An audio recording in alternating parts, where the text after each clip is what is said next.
Welcome to learn something. This is Lakshman. And ఈరోజు నేను discuss చేయబోయే టాపిక్ ఏంటి అంటే ఇండియన్ నేవల్ షిప్స్ గురించి ఒక్కొక్కటి చెప్పుకుంటూ వస్తున్నాను.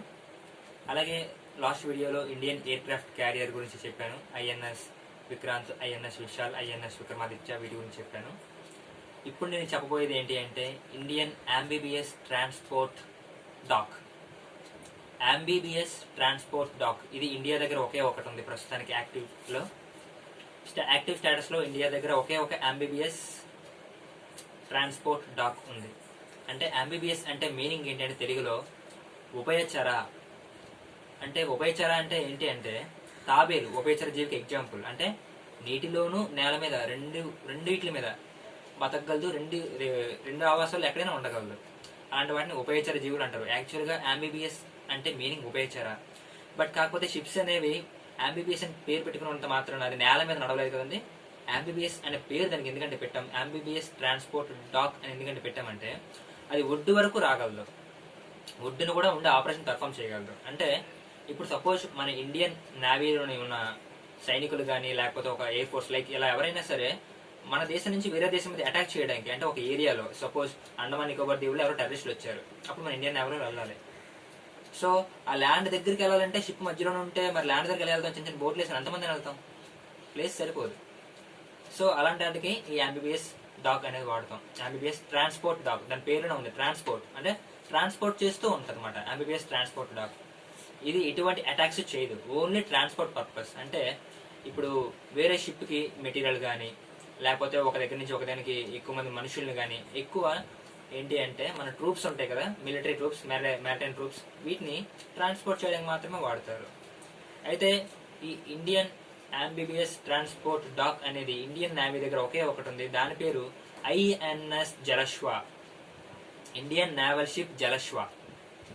రీసెంట్గా ఈ పేరు మనకి ఎక్కువ న్యూస్లో కనబడుతుంది. ఏంటి అంటే ఇప్పుడు లాక్డౌన్ టైంలో వేరే పక్క దేశాల్లో చిక్కుకున్న వారిని మన ఇండియన్ గవర్నమెంట్ రెండు పద్ధతుల ద్వారా తీసుకుని వస్తుంది. ఏంటి అంటే ఒకటి వందే భారత్ మిషన్, రెండు సముద్ర సేతు. వందే భారత్ మిషన్ అంటే ఏరోప్లేన్స్ ప్లేన్స్ నుంచి ఒక దేశం నుంచి ఇంకో దేశం తీసుకుని వస్తుంది. అదే సముద్ర సేతు అంటే ఏంటి అంటే ఒక షిప్ ద్వారా ఐఎన్ఎస్ జలశ్వ, ఐఎన్ఎస్ మగర్ అనే షిప్ కూడా సముద్ర సేతు ఆపరేషన్లో భాగమైంది. ఈ ఐఎన్ఎస్ జలశ్వ అనే షిప్ మన ఇండియన్ ఓషన్ నుంచి ఇండియా దగ్గర నుంచి వేరే దేశం సపోజ్ మాల్దీవులు, మాలే కానీ ఇండోనేషియా కానీ లైక్ ఇలా వేరే దేశంకి వెళ్ళి అక్కడ ఎవరైతే మన ఇండియన్స్ ఉంటారో వాళ్ళని ఎక్కించుకొని ఇక్కడ తీసుకొని వస్తుంది. రీసెంట్గా 700 మందిని అక్కడి నుంచి ఇక్కడ మోసుకొని వచ్చింది తమిళనాడు జనాభాని, వాళ్ళందరికీ టెస్టులు చేసి తీసుకొని వచ్చారు. అయితే దీని ఉపయోగం ఏంటి అంటే ఈ ఐఎన్ఎస్ జలశ్వ లేదా అంబిబియస్ ట్రాన్స్పోర్ట్ డాక్ అనేది అసలు ఎలా పుట్టింది, దీని చరిత్ర ఏంటి, మన ఇండియన్ నేవీలో అంబిబియస్ ట్రాన్స్పోర్ట్ డాక్ యొక్క హిస్టరీ ఏంటి అనేది మాట్లాడుకుంటే 2004లో ఇండోనేషియాలో సునామీ వచ్చింది. ఈ 2004లో ఇండోనేషియాలో సునామీ సుమత్రా దీవుల దగ్గర వచ్చింది. చాలా మంది చనిపోయారు. 2004 అంటే మనకి దశావతార మూవీ బాగా గుర్తుంటుంది నేను, అందులో చూడండి 2004లో సునామీ అని చూపిస్తాడు. సో ఈ 2004 ఇండోనేషియాలో సునామీ రావడంతో మన ఇండియన్స్ కూడా చనిపోయారు. 10,000 మంది వరకు చనిపోయారు. 10,000 మంది వరకు చనిపోయారు. 1000 మంది నిరాశ్రయులు అయ్యారు. చాలా లాస్ వచ్చింది మనకు కూడా, ఎక్కువ ఇండోనేషియాకి వచ్చింది అనుకోండి. అయితే మన ఇండియాలో అండమాన్ నికోబార్ దీవులు అనేవి, అండమాన్ నికోబార్ దీవులు అంటే పేరులోనే ఉంది నెంబర్ ఆఫ్ ఐలాండ్స్ యొక్క సమూహం. అది 2 ఐలాండ్లు ఆల్మోస్ట్ స్మాష్ అయిపోయాయి, చాలా మంది చనిపోయారు. సో ఇలాంటి సునామీ వచ్చేటప్పుడు కొంతమంది నిరాశ్రయులు అవుతారు. వాళ్ళకి హెల్ప్ చేయడానికి వెళ్ళాలనుకుంటే ఎలా వెళ్తాం, అక్కడికి అండమాన్కి వెళ్ళాలంటే షిప్ ద్వారా వెళ్ళాలి. ఒక బోట్ల ద్వారా ఎంతమంది వెళ్తాం, వేరే యుద్ధ నౌకల ద్వారా ఎంతమంది వెళ్తాం. సో ట్రాన్స్పోర్ట్ అవ్వడానికి మనకంటూ ఒక వెహికల్ ఉండాలి. సో అలాంటి అంబిబియస్ ట్రాన్స్పోర్ట్ డాక్ అంటే ఇప్పుడు ఒడ్డు వరకు వెళ్ళే సామర్థ్యం ఉండాలి, అందుకే ఉభయచర. ఓకే, ఈ ట్రాన్స్పోర్ట్ డాక్ అనేది మనం అప్పుడు 2004లో సునామీ వస్తే 2004లో అనుకున్నాం మనం సునామీ వచ్చింది. 2004 సునామీ వచ్చింది కదా, 2005లో అనుకున్నారు మనవాడు. 2005లో ఎలాగైనా సరే దీన్ని మనం కొనుక్కోవాలి, చేసుకోవచ్చు యాక్చువల్గా, కానీ 2005లో మనకు అంత టెక్నాలజీ లేదు. సో కొనుక్కోవాలని డిసైడ్ అయ్యాం. రీసెంట్గా నేను చెప్పిన ఎయిర్ క్రాఫ్ట్ క్యారియర్ లెసన్లోని మనం సోవియట్ యూనియన్ దగ్గర నుంచి కొనుక్కుందాం అనుకున్నాం, తర్వాత రష్యా నుంచి దించుకున్నాం ఐఎన్ఎస్ విక్రమాదిత్య. అది ఎయిర్ క్రాఫ్ట్ క్యారియర్, అంటే ఎన్నో ఎయిర్ క్రాఫ్ట్స్ ఉంటాయి. అయితే ఇది ఏంటి అంటే ఈ అంబిబియస్ ట్రాన్స్పోర్ట్ డాక్లో ఏంటి అంటే హెలికాప్టర్స్ దిగుతాయి. ఆ మీద ఫ్లాట్గా ఉంటుంది, దాని మీద హెలికాప్టర్స్ దిగుతాయి. విమానాలు కాదండి, ఓన్లీ హెలికాప్టర్స్. అది కూడా 6 హెలికాప్టర్స్ మాత్రమే దిగగలవు మనం ఐఎన్ఎస్ జలశ్వ మీద అయితే. హెలికాప్టర్స్ దిగుతాయి, హెలికాప్టర్స్ నుంచి ఫుడ్ గట్ట ఏమైనా తీసుకొని మళ్ళీ వేరే దగ్గరికి వెళ్ళడం, లేకపోతే 1000 మంది వరకు ఉంటారు. 1000 మంది వరకు దాంట్లో షిప్లోనే పెట్టేస్తారు ప్లేస్. 1000 మంది జనాభాని మోసుకొని వెళ్ళడం. చూడండి, ఒక ట్రైన్కి పడి సరిపడే జనాభా, అంత జనాభా ఒక షిప్లోనే పడతారు. అయితే దీని స్టోరీ ఎలా మొదలైందంటే 2004 సునామీ వచ్చింది, 2005లో మనం డిసైడ్ అయ్యారు. 2005లో యుఎస్ఎస్ యునైటెడ్ స్టేట్స్ షిప్ అంటారు, మనది అయితే ఐఎన్ఎస్ ఇండియన్ నేవల్ షిప్, వాళ్ళది యుఎస్ఎస్ యునైటెడ్ స్టేట్స్ షిప్. అయితే వాళ్ళ దగ్గర నుంచి మనం కొనుక్కుందామని డిసైడ్ అయ్యాం. ఏంటి కొనుక్కుందామని డిసైడ్ అయ్యాం అంటే,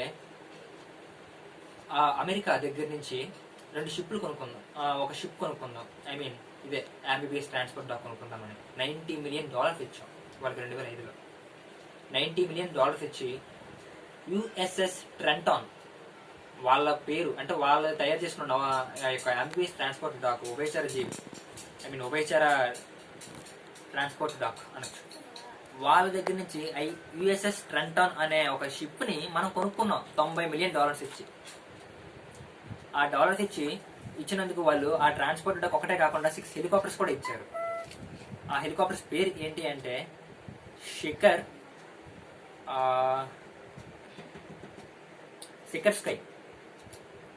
స్కై హెలికాప్టర్స్, SH-3 అంటారు. సో ఆ యుఎస్ఎస్ యొక్క ట్రెంటాన్ అనే షిప్, అలాగే శిఖర్ స్కై SH-3 అనే ఒక హెలికాప్టర్స్, అంటే మ్యారిటైమ్ హెలికాప్టర్స్ అన్నమాట. అంటే చూడండి, ఎప్పుడప్పుడు పహారా కాస్తూ ఉంటాయి చుట్టుపక్కల ఎవరెవరు వచ్చారని హెలికాప్టర్స్. సో ఈ 6 హెలికాప్టర్లు కూడా షిప్తో పాటు ఇస్తారు. 6 హెలికాప్టర్లు కూడా షిప్లో పెట్టేస్తాయి, షిప్ మీద పెట్టేస్తాయి. అక్కడి నుంచి వాళ్ళు ఆపరేషన్స్ చేసుకుంటూ ఉంటారు, ఆపరేషన్స్ యూజ్ అవుతాయి. 6 హెలికాప్టర్స్ అలాగే యుఎస్ఎస్ ట్రెంటాన్ అనే ఒక షిప్ని మనం కొనుక్కున్నాం. 2005లో $90 మిలియన్ ఇచ్చి మాకు తయారు చేసి ఇవ్వండి అన్నాం. అయితే మనం ఎప్పుడైతే ట్రెంటాన్ కొంటామో అన్నామో, వీళ్ళు నాష్ విల్లే అని ఒక వేరే యొక్క అంబియస్ క్యారియర్ కూడా ఇద్దాం అన్నారు, అంబియస్ ట్రాన్స్పోర్ట్ డాక్ కూడా ఇస్తామన్నారు. బట్ మా దగ్గర అంత డబ్బులు లేవండి, మేము నాష్ విల్లే అని కొనుక్కోము, యుఎస్ఎస్ ట్రెంటాన్ అనే దాన్ని కొనుక్కుంటాము అన్నాం. 2005లో డబ్బులు ఇచ్చేసాం. 2007కి మనకి ఇచ్చారు వీళ్ళు. 2007 జనవరి 17, 2007న వీళ్ళు మనకి ఇచ్చేశారు. ఎక్కడ? అమెరికాలోని యుఎస్ఎస్ స్టేట్లో వర్జీనియా అనే యుఎస్ఎస్ కంట్రీ దగ్గర వర్జీనియా అనే స్టేట్లో మనకు అప్పగించారు. దేన్ని అప్పగించారు? యుఎస్ఎస్ ట్రెంటాన్ అనే మనం ఒక షిప్ మనం కొనుక్కున్నాం కదా, ఆ షిప్ని కొనుక్కున్నాం. ఆ షిప్ని మనం ఆ జనవరిలో తీసుకుంటే మన ఇండియాలో మరి దానికి ఎప్పుడంటే జలశ్వ అని పేరు పెట్టాం. 2007 జూన్ 22 చూడండి, మనం జనవరిలో తీసుకున్నాం, జూన్లో పేరు పెట్టాం ఐఎన్ఎస్ జలశ్వ. వాళ్ళు ఒక పేరు పెట్టి అమ్మారు, యుఎస్ఎస్ ట్రెంటాన్ అనే షిప్ని అమ్ముకున్నారు. బట్ మనం ఒక పేరు పెట్టుకున్నాం, మన ఇండియన్ నేవల్ షిప్ ప్రతి దానికి పేరు పెట్టుకుంటాం. మనం రీసెంట్గా INS Vikramaditya, INS Virat, INS Vishal అని చెప్పాను. సో అలాగే ఇప్పుడు దీనికి ఒక పేరు పెట్టుకున్నాం, ఐఎన్ఎస్ జలశ్వ. యుఎస్ఎస్ ట్రెంటాన్కే ఐఎన్ఎస్ జలశ్వ అని పేరు పెట్టుకున్నాం. ఈ ఐఎన్ఎస్ జలశ్వ అంటే ఏమీ లేదు, దీని డాక్ ఉంటుంది, ట్రాన్స్పోర్ట్ డాక్ పేరునే ఉంటుంది అన్నమాట. ఏంటి అంటే LSD అంటారు. LSD అంటే ల్యాండింగ్ స్పేస్ డాక్. హెలికాప్టర్స్ అని కూడా ల్యాండ్ అవుతూ ఉంటాయి. సో దాని విషయానికి వస్తే ఐఎన్ఎస్ జలశ్వ అనేది మనం 2007 జూన్ 22 నుంచి విధుల్లో ఉంది. ఇది ఎక్కడంటే లొకేట్ అయ్యింది, మన ఏపీలో ఉన్న విశాఖపట్నం పోర్ట్లో లొకేట్ అయ్యి ఉంటుంది. ఈస్టర్న్ నేవల్ కమాండ్ పరిధిలో విశాఖపట్నంలోని ఇది మోహరించి ఉంటుంది ఐఎన్ఎస్ జలశ్వ. ఇది రీసెంట్గా సముద్ర సేతు ఆపరేషన్లో కూడా పాల్గొంది. ఈ ఐఎన్ఎస్ జలశ్వ అనేది స్పెషల్ ఏంటి అంటే, దీంట్లో 1000 మంది వరకు జనాభా సరిపోతారు, ట్రూప్స్ అంటే 1000 మంది వరకు పోలీసులు సరిపోతారు. ఆ 1000 మంది పోలీసులు, మీరు పోలీసులు అనకూడదు, మిలిటరీ ఫోర్స్ అనొచ్చు, మ్యారిటైమ్ ఫోర్స్ అంటారు యాక్చువల్గా నేవీ వాళ్ళని. అయితే ఈ 1000 మంది వరకు ఉంటారు. రీసెంట్గా మనం 700 మంది తీసుకుని వచ్చాం మాల్యాడ్ నుంచి, మాల్దీవుల నుంచి. సో ఈ 1000 మంది వరకు జనాభా సరిపోతారు. ఈ షిప్లో ఇంకా ఏమున్నాయంటే 4 ఆపరేషన్ థియేటర్స్ ఉన్నాయి. 4 ఆపరేషన్ థియేటర్స్ ఉంది, ఒక డెంటల్ క్లినిక్ ఉంది, ఒక ల్యాబొరేటరీ కూడా ఉంది. చూడండి, 4 ఆపరేషన్ థియేటర్స్, ఒక ల్యాబొరేటరీ, ఒక డెంటల్ క్లినిక్, అలాగే 12 మందికి బెడ్లు కూడా ఉన్నాయి. బెడ్ వార్డులు అంటారు కదా, హాస్పిటల్ వార్డ్స్, అలాంటి 12 మంది బెడ్స్ కూడా ఉన్నాయి. ఇది ఎవరికి ఎప్పుడు ఎలా ఉపయోగపడుతుంది అంటే, సునామీ టైంలోని సపోజ్ చూడండి, మనకి ఇప్పుడు తుఫాన్లు వచ్చినా సునామీలు వచ్చినా సరే బోల్డ్ మందిని చేరవేయాలి ఒక దగ్గర నుంచి ఒక దగ్గరికి, సేఫ్ ప్లేస్కి. అలాగే గూడ్స్ని చేరవేయాలి. అలాంటి టైంలో అలాంటి వాడికి దీన్ని ఉపయోగిస్తారు. యాక్చువల్లీ దీని పర్పస్ 2004 సునామీ వచ్చిందని మనం అనుకున్నాం. సో అలాంటి వాడికి దీన్ని వాడతాం. అంతేకాకుండా హెలికాప్టర్స్ కూడా ఉంటే ఆపరేషన్స్ చేస్తూ ఉంటుంది. జస్ట్ ట్రాన్స్పోర్ట్ డాగ్ ఎక్కువైతే మెయిన్ దీని పర్పస్ అయినా ట్రాన్స్పోర్ట్ చేస్తూ ఉంటుంది. ఒక షిప్లో నుంచి ఇంకో షిప్కి, సపోజ్ షిప్ సముద్రం మధ్యలో ఆగిపోయింది ఏదైనా ట్రాన్స్పోర్ట్ చేయడానికి కానీ, అలా వాడతాం. ఐఎన్ఎస్ జలశ్వ. ఐఎన్ఎస్ జలశ్వ అంటే ఏంటి అంటే దీని యొక్క మోటో ఒకటి ఉంది, ద ఫియర్లెస్ పాయింటర్, అంటే భయం లేకుండా ముందుకెళ్ళేవాడు అనేది దీని మోటో. నా మోటో ఏంటి అంటారు చూసారా, ఇది నా మోటో. ఇప్పుడు ఈ షిప్ యొక్క మోటో ఏంటంటే the fearless pointer INS Jalashwa. INS Jalashwa అంటే సంస్కృతంలో కానీ హిందీలో కానీ మీనింగ్ ఏంటి అంటే హిప్పోటమస్, అంటే నీటి ఏనుగు. మనం జూలో చూసుంటాం, చాలా పెద్దది ఉంటుంది. నీటిలో అత్యంత బలమైన జంతువు, అత్యంత బరువైన జంతువు కూడా ఇదే. సో నీటి ఏనుగు, నీటి గుర్రం అంటాం హిప్పోటమస్. ఐఎన్ఎస్ జలశ్వ అంటే మీనింగ్ నీటి ఏనుగు. ఇది ఇండియన్ ఆంబిబియస్ ఎయిర్ క్రాఫ్ట్ క్యారియర్ గురించి. ఇది ప్రస్తుతానికి ఇండియన్ నేవీ దగ్గర ఒకటి మాత్రమే ఉంది, ఒకటి మాత్రమే వాడుతున్నాం. ఐఎన్ఎస్ జలశ్వ అనేది 2007లో అందుబాటులోకి వచ్చింది. ఇది బంగాళాఖాతంలో విశాఖపట్నంలో ఈస్టర్న్ నేవల్ కమాండ్ దగ్గర అందుబాటులో ఉంది. ఐఎన్ఎస్ జలశ్వలో 1000 పడకలు 1000 మంది జనాభా వరకు సరిపోతారు. అలాగే 12 పడకల వార్డు ఉంది. అలాగే 4 ఆపరేషన్ థియేటర్స్ కూడా ఉన్నాయి. అలాగే ఇంకా ఫెసిలిటీస్ ఏంటి అంటే ఒక డెంటల్ క్లినిక్ ఉంది, ఒక ల్యాబొరేటరీ కూడా ఉంది. 6 హెలికాప్టర్స్ ఎట్ ఏ టైం దీని మీద ల్యాండ్ అవ్వగలవు. అయితే మనం చూసుకుంటే ఎల్పిడి అలాగే ఎల్ఎస్డి 2 రకాలు ఉంటాయి. ఈ అంబిబిఎస్ ట్రాన్స్పోర్ట్ డాక్లో 2 టైప్స్, ఎల్పిడి, ఎల్ఎస్డి. ఎల్పిడి అంటే ల్యాండింగ్ ప్లాట్ఫామ్ డాక్, ఎల్ఎస్డి అంటే ల్యాండింగ్ షిప్ డాక్. ఏం లేదు, రెండింటికి డిఫరెన్స్, రెండు ఒకటే. అంటే వాటి మీద ల్యాండ్ అవుతుంటాయి హెలికాప్టర్స్, ట్రాన్స్పోర్ట్ చేయడానికి వాడతారు. Landing ship dock, landing platform dock. అయితే ఈ ల్యాండింగ్ ప్లాట్ఫామ్ డాక్ అనే దానికి ఏంటి అంటే హ్యాంగర్స్ ఉంటాయి. హ్యాంగర్స్ మీరు ఓయి సినిమాలో చూసుంటారా? ఓయి సినిమాలో హీరోయిన్ అడుగుతూ ఉంటుంది, నువ్వు ఆ హ్యాంగర్ని, బీచ్ యొక్క యాంకర్ని మోసుకొని వచ్చి మోసేవాడిని నేను చేసుకుంటాను, లైక్ ఇదే ఉంటుంది. ఏంటి అంటే ఇది ఒడ్డుకు వచ్చిన తర్వాత అలలకి అటు ఇటు ఒక్కకుండా పెద్ద ఇనుముతోని ఒక షేప్లో ఉంటుంది, ఈ షేప్లో ఉంటుంది. అది కిందకి వేస్తారన్నమాట. ఆ వెయిట్కి ఆ షిప్ అనేది కదలకుండా ఉంటుంది. అప్పుడు ట్రాన్స్పోర్ట్ చేస్తూ ఉంటారు. మీరు పోర్ట్లోకి వెళ్తే బాగా చూస్తారు, యాంకర్స్ వేస్తూ ఉంటారు, హ్యాంకర్స్. సో ఆ ఎల్ఎస్డికి దీనికి ఉన్న తేడా ఏంటి అంటే ల్యాండింగ్ షిప్ డాక్కి, ల్యాండింగ్ ప్లాట్ఫామ్ డాక్కి. మన ఐఎన్ఎస్ జలశ్వ ల్యాండింగ్ ప్లాట్ఫామ్ డాక్. ఇది ఏంటంటే ఒడ్డు వరకు వచ్చి కూడా, అంటే ఒడ్డు అని మరీ ఒడ్డుకి కాదండి, కొంచెం దగ్గర వరకు వచ్చి హ్యాంకర్ వేసి దాని యొక్క ఫెసిలిటీస్ని, దాని యొక్క మెయింటెనెన్స్ని, మిగతా అన్నింటినీ చూసుకుంటుంది. ఇంతే తేడా. ఐఎన్ఎస్ జలశ్వ 2007లో వచ్చింది.